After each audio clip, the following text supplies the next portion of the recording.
Gate बंद करना ये रहने उधर का भी करना पूरा बस।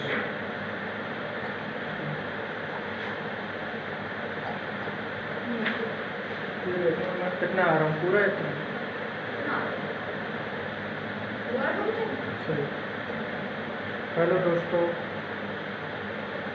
Good afternoon all of you.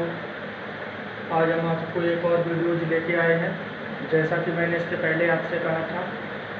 और आज की वीडियोज में हमारा डेरिवेशन है निरक्षीय स्थिति में वैद्युत द्विध्रुव के कारण किसी बिंदु पर वैद्युत विभव ज्ञात करें। तो निरक्षीय स्थिति में वैद्युत द्विध्रुव के कारण जो वैद्युत विभव निकल के आता है वो जीरो निकल के आता है, और इसे मुझे प्रूफ करना है। ये पेपर में लिखते नहीं आएगा कि जीरो से डिविजन, ये आपको पता होना चाहिए पहले से। अब हमें करना क्या है कि सबसे पहले हम एक चित्र बनाएंगे, जैसा कि हमने आपको बताया था। तो देखिए यहाँ पर हमने एक चित्र बनाया है ए बी एक क्या चीज़ है, वैद्युत द्विध्रुव है। यहाँ से दिखाई दे रहा होगा चित्र में ए और बी एक वैद्युत द्विध्रुव है, जिसकी लंबाई इस ए बी की लंबाई कितनी है चित्र में, ए और बी, जिसकी लंबाई 2 है। और द्विध्रुव के सिरों पर अर्थात ए सिरे पर माइनस क्यू आवेश और बी सिरे पर प्लस क्यू आवेश उपस्थित है। अब हमें क्या करना है कि द्विध्रुव के मध्य बिंदु से, क्योंकि हमें जो पॉइंट लेना है वो निरक्षीय स्थिति में लेना है।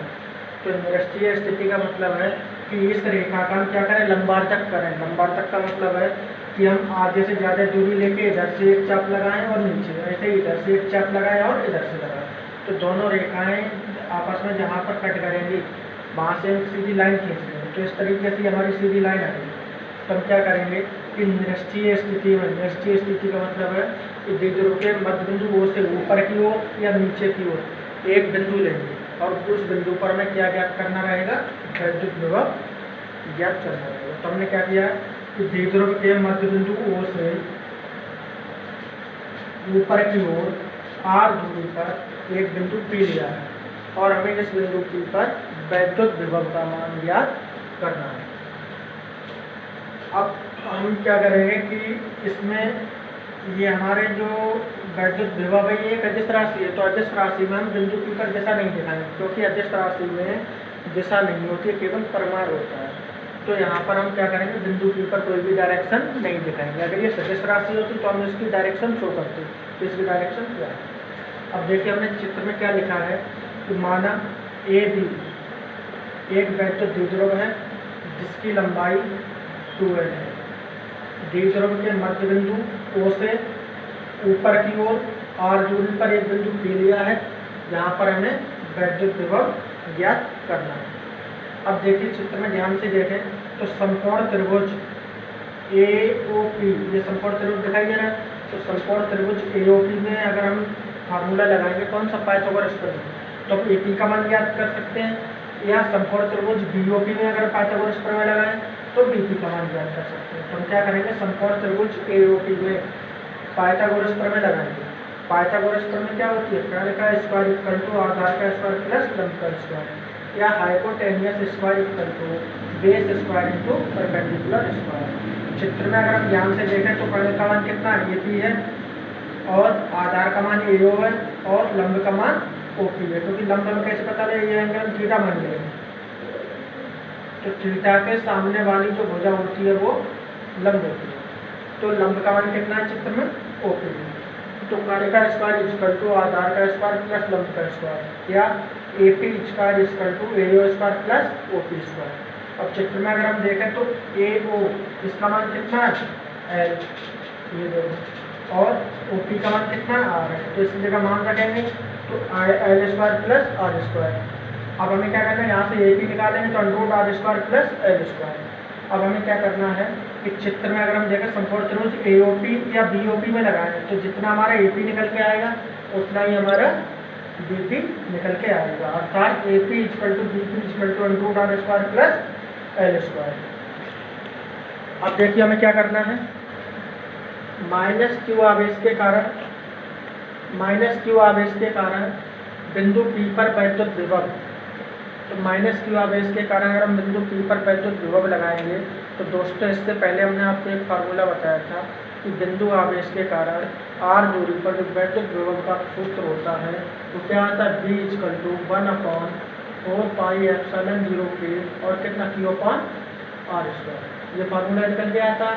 तो बिंदु आवेश के कारण हम वैद्युत विभव का जो सूत्र लगाते हैं वो B इक्वल टू 1/4πε0 के इंटू Q/r, सॉरी r आता है यहाँ पर, ठीक है, r आता है।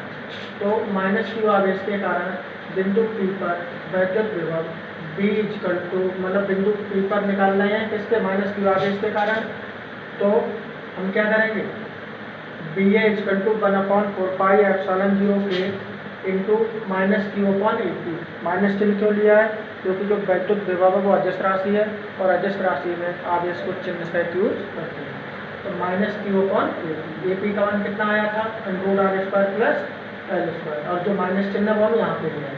तो BA इक्वल टू -1/4πε0 के इंटू Q/r² प्लस l², ये संख्या नंबर हो गई। इसी प्रकार प्लस क्यू आवेश के कारण बिंदु P पर वैद्युत विभव, तो B कितना आ गया यहाँ पर, B, तो B इक्वल टू 1/4πε0 के और Q/BP, BP का मान कितना आया था, √r² प्लस l², तो B इक्वल टू 1/4πε0 के और Q/√r² प्लस l², ये संख्या नंबर 2 हो गई। अतः बिंदु P पर कुल वैद्युत विभव, हमें क्या करना, बिंदु P पर कुल वैद्युत विभव निकालना है, तो क्या करेंगे, समीकरण 1 और 2 को जोड़ देंगे, तो B बराबर BA प्लस BB।